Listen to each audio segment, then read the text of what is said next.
మహాశివరాత్రి ప్రతి సంవత్సరం మాఘమాసం కృష్ణపక్షం బహుళ చతుర్దశి నాడు వస్తుంది.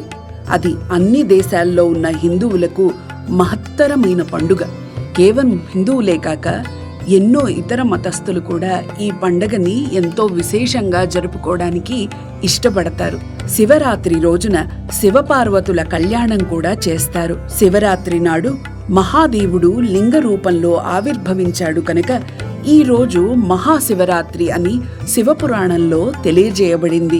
అలాగే శ్రీ మహాభాగవతంలో క్షీరసాగర మథనంలో ఉద్భవించిన హాలాహలంను శివుడు భక్షించి లోకాలను రక్షించాడు.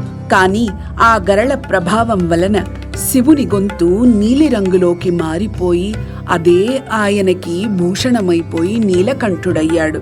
లోకాలను కాపాడిన మహాశివునికి శాంతి కలుగటానికి ఈ రోజున అంతా శివనామ స్మరణ జపతపాలు చేస్తారని కొందరు భక్తులు విశ్వసిస్తారు.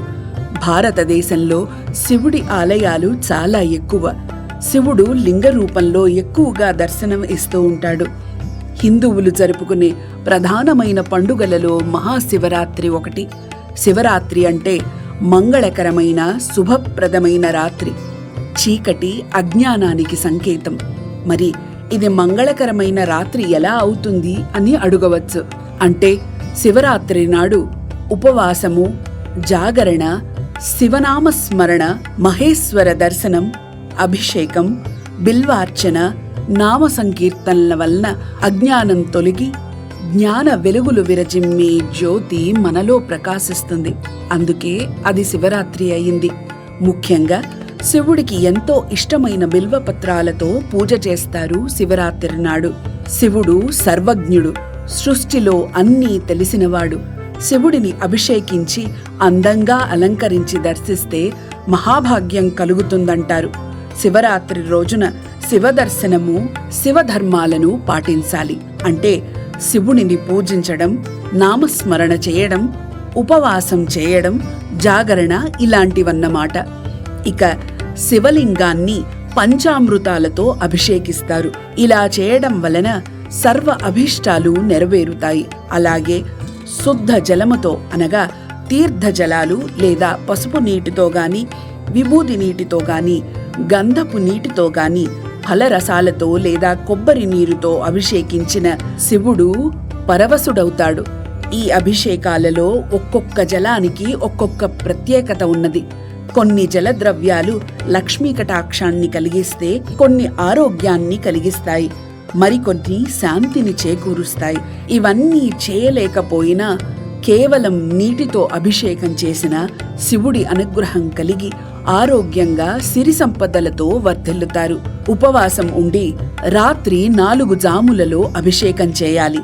మొదటి జాము సాయంత్రం 6:25 నుండి రాత్రి 9:28 వరకు ఉంటుంది.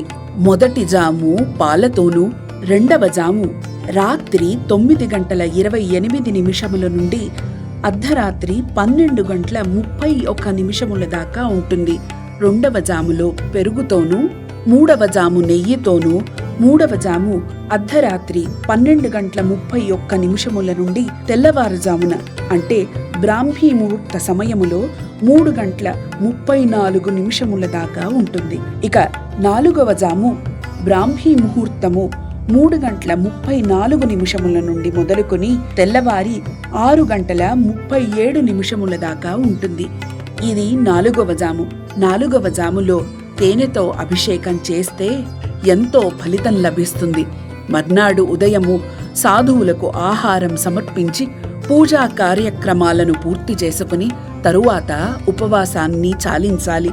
ఇలా చేయడం వలన ఆ శివానుగ్రహం ఎల్లప్పుడూ ఉంటుంది.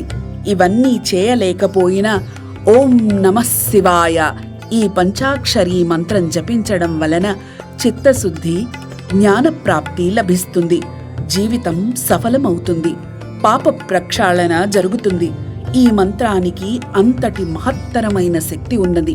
మహాశివరాత్రి ఉపవాసము, జాగరణ, రుద్రాభిషేకము, పంచాక్షరీ మంత్రము, శివ సహస్రనామ స్తోత్రము, ధూపదీపాలతో అలంకరించి పూజించి ఆ పరమశివుని కరుణా కటాక్షాలకు పాత్రులు కావాలని, అందరి మీద ఆ మహాదేవుడి కరుణ కలగాలని కోరుకుంటూ అందరికీ భారతీయత ఛానల్ తరపున శివరాత్రి శుభాకాంక్షలు. ఓం నమః శివాయ.